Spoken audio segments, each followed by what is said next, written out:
let me hit the record button. Just a quick reminder, the YouTube channel is fully updated and including the videos from yesterday, the Growth Mastermind and the morning session. We are doing a little bit of trying to make it a little prettier and a little bit more easy to digest. So watch us as we're changing some of the JPEG covers and that kind of thing.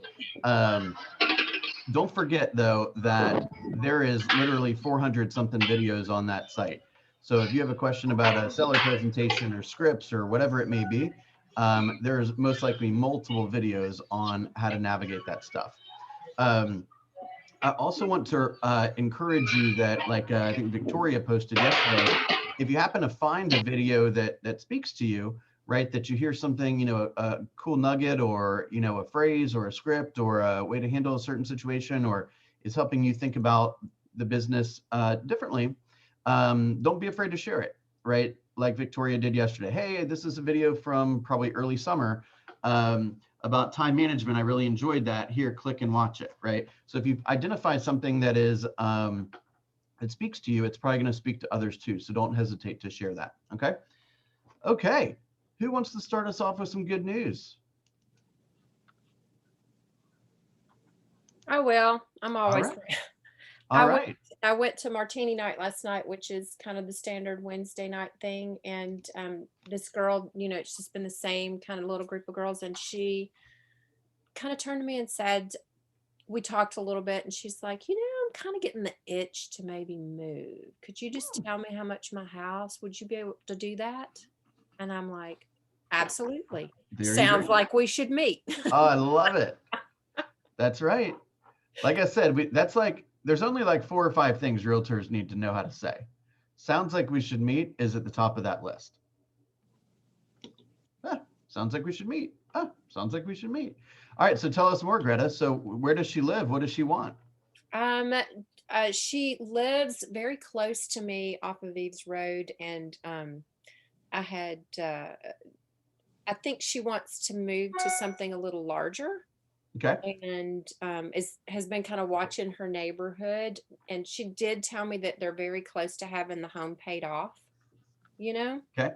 And like within 2 years, and she's like, I don't know. And I'm like, well, you have a couple of options. You can you know, we can go on and get you in something else that you're so close, and then you can choose to sell that one after you get into a new home, because it's not going to be that long of a gap.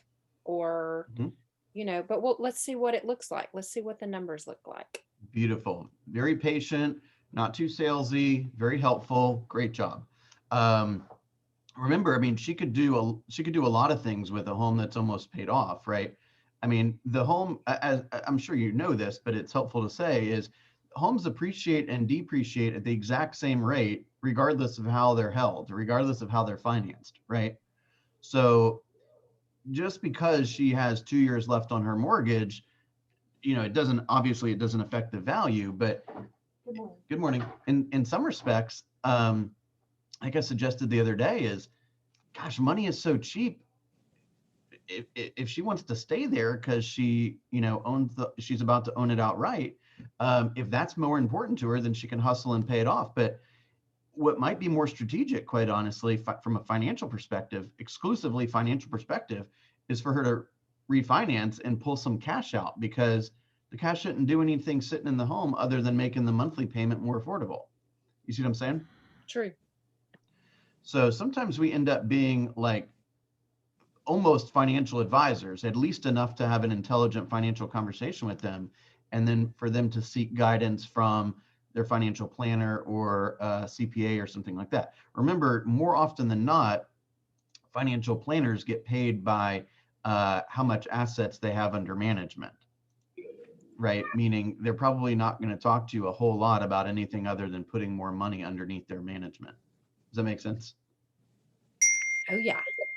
And the second you start to get that type of advice, that's a good indication that you need to come onto the chat and say, who's your CPA or who's your financial planner? I might be looking for a new one, right?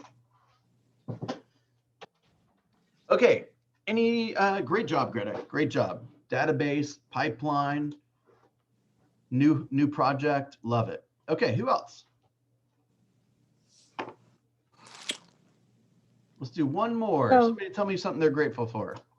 um, well, this is something that happened yesterday, Bill. We had talked on my one-on-one, and I had expressed that I needed to have some type of, I guess, intro to me calling some people in my database that I had no idea of how I knew. And so, I called one of the names in my database that I didn't know, and the Okay. voicemail came on, and I got nervous and hung up. So, so then I talked to Venus King, and she was like, "You know what? Call them back and sound really professional. Say their name like you really know them, and say, 'Hey, give me a call back.'" So I called, and I was like, "Hey, Mike, this is Shalina Walden. Give me a call back at your earliest convenience. I would really appreciate it." And so he called back in a few minutes, and I was like, "Hey, how are you doing?" And he was like, "Hey." And I'm like, "This is Shalina." He's like, um, "How do I know you?" I said, "Well, guess what? I was trying to figure out the same thing." And we started laughing. Yep. And so, he was like, "I was a car salesman at Kia in Nashville for years." And I was like, "I am sure I was there trying to buy a car at some point." And so I went into, I'm working on my real estate career and building it. And I was talking to my coach, and he dared me to call people and find out how I know them. And he was like, "You know what?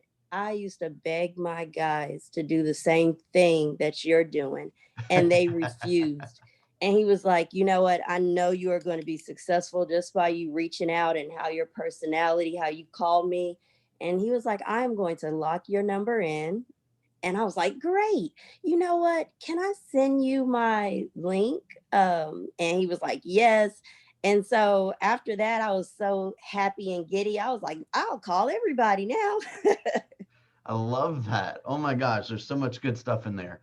Um, that's how this business works, guys. I mean, everyone that we're going to be in communication with is a human. They want to laugh, they want to have fun, they want to bond, right? And sometimes we're the ones that put up these weird blocks in our head about like, oh, I might sound this way, or I might not know what to say, or yada yada. The question, let's just go figure it out. Like, it's only going to be stranger tomorrow, right? What's the worst that could happen? He says, Shalene, I have no idea who you are. You're wasting my time. Click. Okay. So what? We made the call to figure out whether the guy was going to have potential or not. And we just found out that it's not going to be potential. And quite frankly, he showed us that he was rude at the very beginning, which is kind of nice. That way we don't have to deal with him. It's better that they show you that they're rude on, minute one rather than, 6 months into a relationship, right? So I hope that in that conversation you heard loud and clear that what I'm suggesting that you guys do, or just giving you that little tip, that leads to sales success, right? That leads to more relationships, right? Absolutely. Oh, that's awesome. Sometimes we just need a win or two to give us the confidence and the energy and the excitement to go out and help a bunch of people, right? And Right. you ask that guy, hey, how's the car business now? Ooh, it's going to be tough to be a Yeah. car salesman in a couple of years. I'll tell you that, with all these automated cars coming around. Yeah. Well, I found out Maybe he wants to be in real estate. he doesn't even do that anymore. He does something completely different. I notated everything that he said him and his wife are doing, and plan on following up. I love that. I love that. Great job. Great job. All right, let's jump into the buyer brokerage agreement today. And I'm going to share my screen and walk you through how to find everything and walk you through the actual contract itself.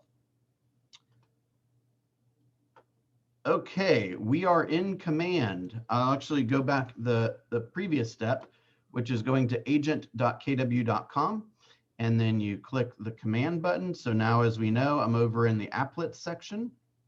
Okay, I click this little handshake right here, which is opportunities. I go over to create opportunities. All right, and I'm going to do a buyer, select my team.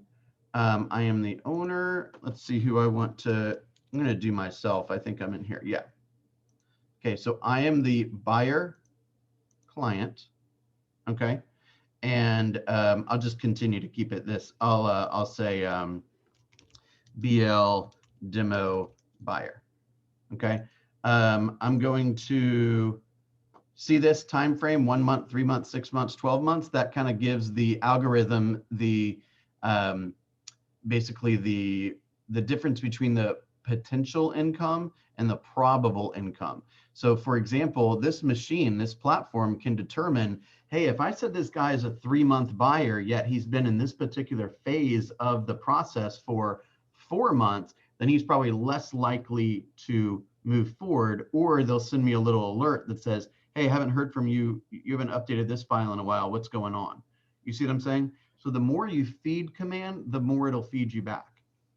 Okay, so I'm going to say I'm a 6-month guy, and I'm going to be in the appointment phase, and then the scheduled stage. I'm going to assume that I've already pre-qualified this person and that we have had an appointment and that he is ready to, he says, all right, let's work together. And now I'm going in and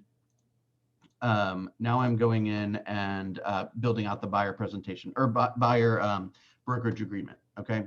So now we can go to buyer profile, which I think we were talking about yesterday, to make sure that that's updated as possible. And then documents. Okay. So now I'm going to start a transaction, go to DocuSign. Okay. Oops. Hang on 2 seconds. I'm just showing you every step so you don't get lost here.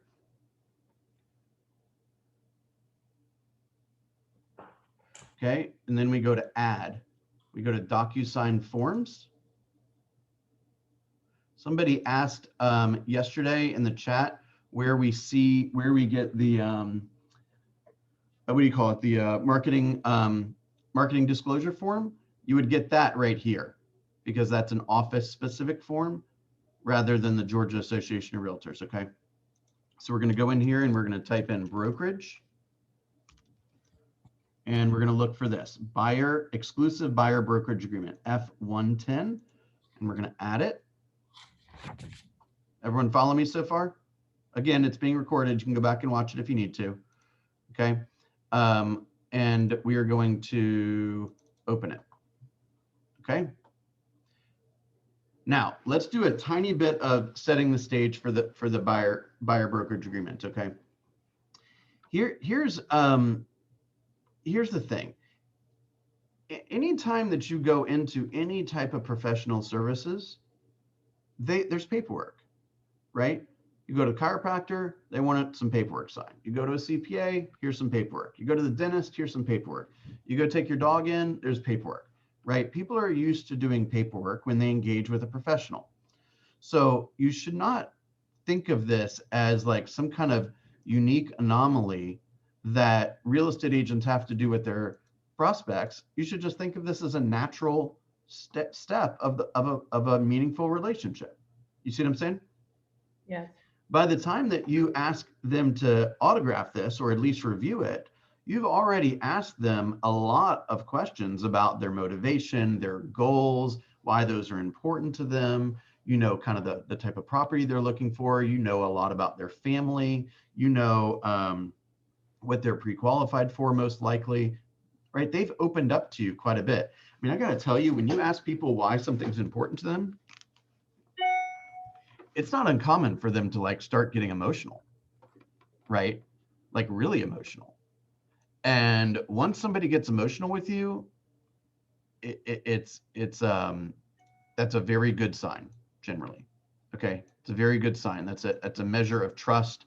It's a measure of vulnerability, and that is a great way to move the relationship forward. Okay, they're not going to get that way with somebody they don't trust. Okay, so if they get emotional with you, it's generally a good sign. Make sense?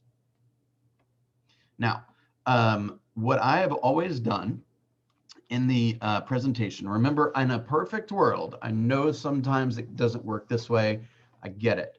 In a perfect world, we will have a professional in office or in coffee shop in public, basically, meeting with a prospect before we start showing them homes.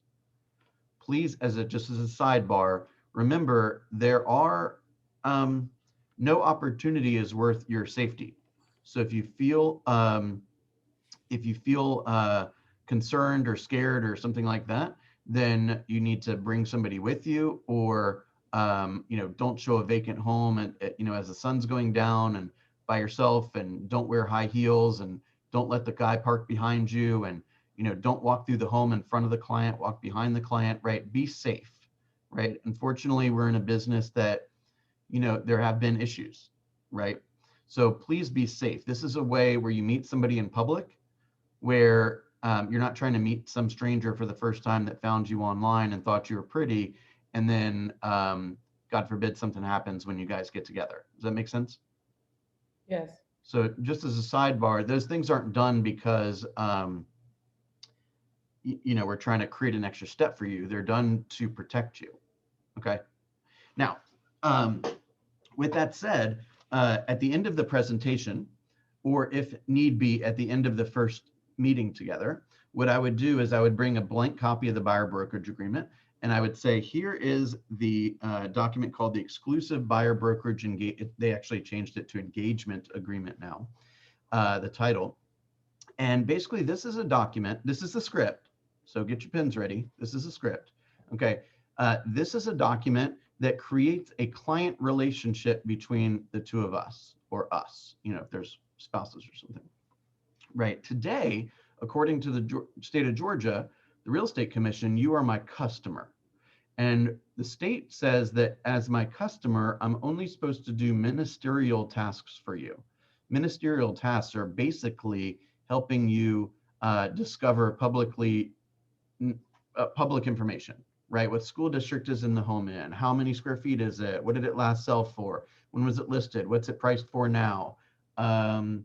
Is there an HOA? How much is the HOA fees?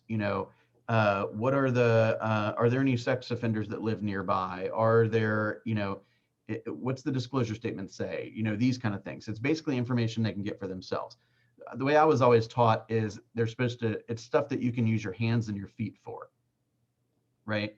If the person wants you to use your brain, meaning talking strategy, interpreting paperwork, coming up with comps, discussing strategy, that kind of stuff, then they should be a client.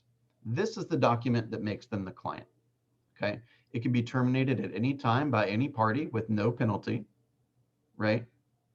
And then I would say this is essentially a loyalty agreement.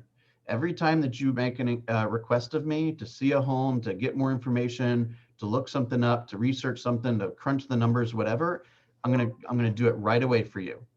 This is the method that you share. This is basically your commitment to reach out to me when you have real estate questions during this process, rather than just some random agent that you happen to find online. Does that make sense? Now, I'm able to help you pursue any property that you find. It doesn't make a difference if it's a resale, a foreclosure, a new home construction. It doesn't make a difference who the listing agent is or who the listing broker is. Anything that you find or that I find is a home that I can help you pursue. Okay, so don't hesitate to call me right away. That's an important point to make. Some people are like, oh, it was a Keller Williams agent, so I thought I was working with a Keller Williams agent and I saw the home and it was Remax, so I didn't know if I could buy it. Like, literally, people have no clue what we do a lot of times. Okay, so we have to teach them how this works sometimes.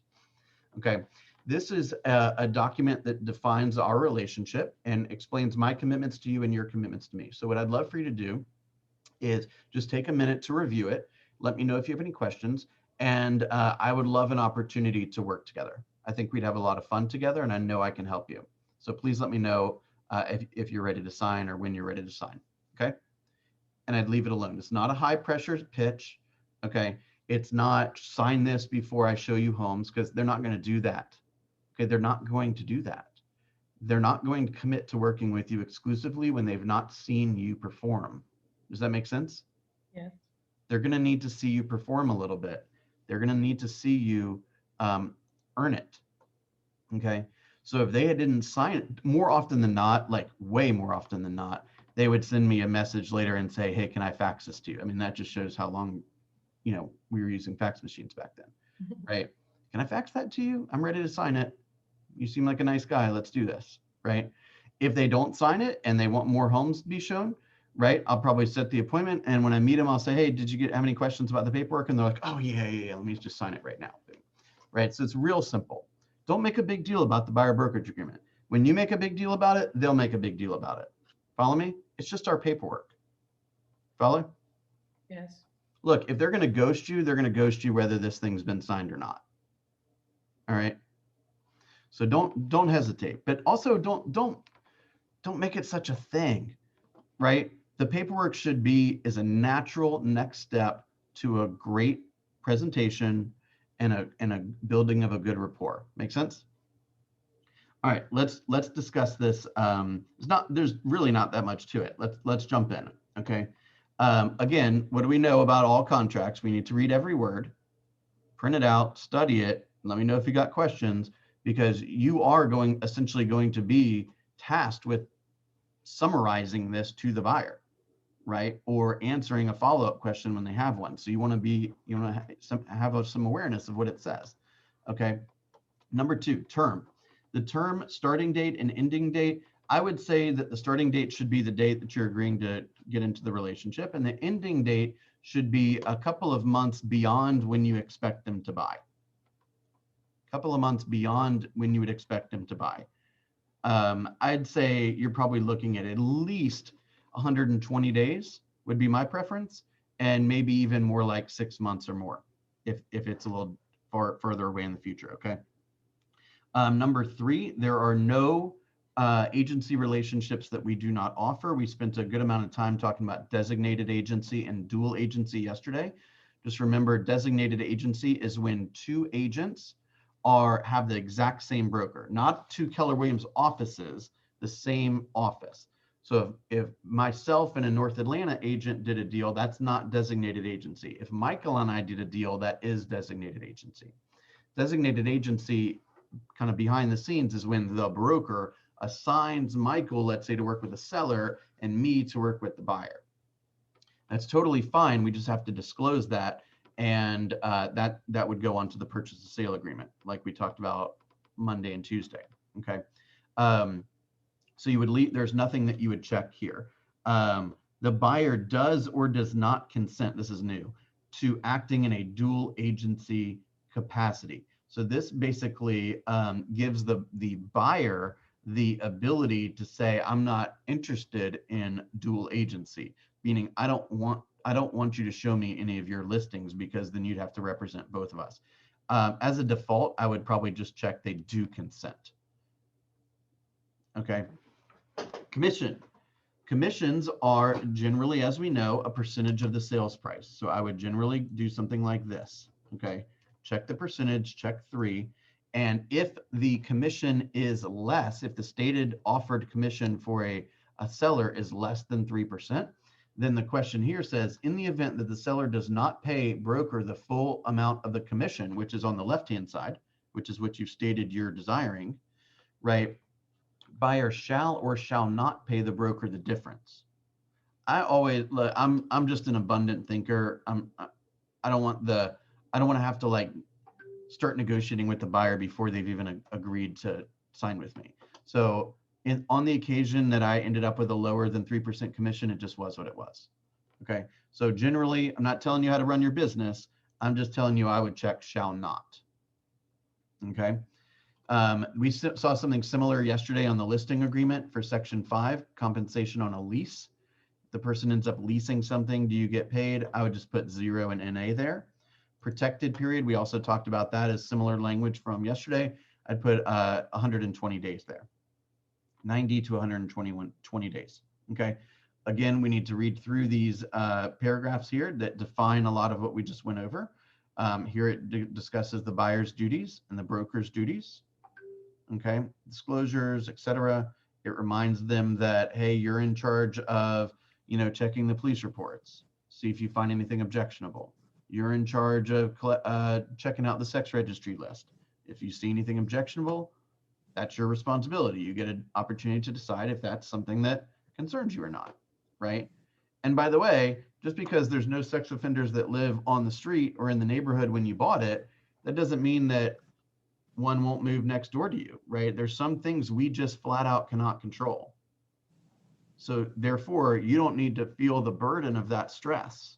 Our job is to let them know that there are resources out there that they can research this information. And then they can choose whether they want to take advantage of those resources. They can decide how much research they want to do, and they can determine what threshold they're comfortable with.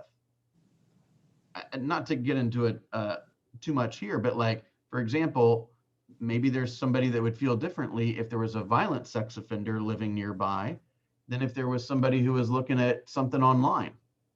I'm not saying either is okay. Please don't hear that. I'm just saying it's up to them, not up to us to decide what our level of risk is. Does that make sense? Mm-hmm. Bill, I have a quick question. Are Yes, you ma'am. saying that we use this form also if they are leasing and not buying? No, there's a very similar form that's called the exclusive tenant brokerage agreement that you would use when you are working with a tenant. Okay, I've seen it. This is Okay. the document for when you're working with a buyer. Okay. There's some language here about the brochures, like we saw in the seller listing agreement yesterday. Here are the ones that I would generally check: ABCs of agency, lead-based paint, pretty much the same as yesterday. Mold pamphlet, EPA's buyers and sellers guide to radon, protecting yourself when buying property.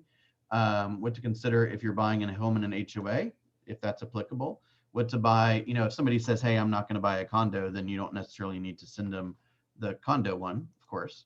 But as we know, pretty much all townhomes and condos have HOAs, and a good bit of the single family homes have HOAs that are built in, like, let's say the last 30 years, 25 years, right? Protecting yourself when buying a home to be constructed. If you happen to be working with a buyer, a new home construction, I would also check this one. At this stage, we don't know if the buyer is going to want to pursue a home in a flood area, right? So I would check that. And if the buyer ultimately decides to buy a short sale or a foreclosure, you can share that disclosure with them. Okay, special stipulations, if there happens to be anything here, like for Hey, Bill. example, one sec. Special stipulations, an example of that would be, I don't know, maybe the guy like won a drawing from your first time home buyer seminar and you agreed to give him a home warranty or something like that. You could write it in there. Okay. Yeah. What was your question, Ty? That would be it. Thanks. What's that? That was it. And I was meant to ask you for listing agreements yesterday, because I've never used a special stip in either one. Like, what would be an example of that? But you just What would be an example of a listing agreement? No. Special steps. I meant to ask that yesterday because I've never used that. So the first one that popped in my mind is, like, sometimes we would list a home for sale and for lease simultaneously. Oh, okay. And so, like, for example, I might put in the listing agreement, all parties agreed that if the owner leases the property, then the commission will be due according to the exclusive seller leasing listing agreement, and no commission shall be due for the sale of the property or something of that nature, right? So just kind of clearing up, if the home is leased, you only pay the commission for the leasing agreement, rather than, or if it's sold, you don't pay the commission for the lease agreement. I suppose you could say, the listing agent agreed to 2 free hours of staging consult, or they agreed to pay the home warranty, or anything that was agreed upon that it's not kind of a little out of the ordinary. Much. What's that? I said just a little out of the ordinary. Yeah, okay. Any kind of concessions that they agreed to. Yeah, that would impact. Well, I suppose it doesn't have to impact financially. For example, if you agreed to do, like, furnish receipts of all your marketing money, or any, especially if you're doing luxury, like there's a certain expectation. So they say, hey, I want confirmation that you're actually going to do all the things that are in your presentation package. So they may want you to clarify some of that. I don't know. Okay. Makes Great. sense. And then of course the signature page. So remember, this is a document that stays just between the buyer and the agent. So you do want their full information here: email, cell, home address, etc. And just as a reminder, when you're dealing with a contract that other parties are going to see, like the seller's going to see, for example, like the purchase sale, my recommendation is to get rid of the emails. It's none of their business. If they want to speak to my client, they go through me. That's why I'm hired. Make sense? Yes. Okay. There's also one other reminder I want to tell you guys about, which is there is a. I'm not able to. Oh, there we go. Okay. There is a 2 videos in the. I'll probably do this real soon again, but there's 2 videos in the YouTube that I did in December that are like, I have a buyer, now what? Right? And I have a seller, now what? And we kind of talk a little bit about the pre-qualification. We talk a little bit about the checklist and the process of both buyers and sellers. So I would encourage you guys to check those 2 videos out on YouTube. I am in the process today of fine-tuning the topics for the morning huddles for next week. So if you have an idea or a suggestion for those, I'm more than willing to accommodate those. Just put them in the chat sooner than later if you would. And one last thing. Who had, I set 4, and I'm waiting on the 5th appointment yesterday for my Bold 100 efforts. Who had some good results? Did anyone push themselves? Let's hear a story. Come on. Who pushed themselves? All righty. I'll go. I'll go. But yeah, I don't know if you saw, but I printed out a Bold 100 sheet and put it on my door.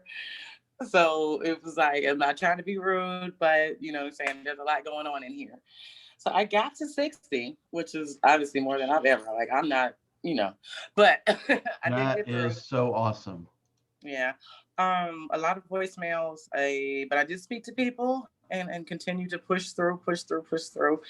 I got a couple, but out of it, I just got one potential buyer, which What are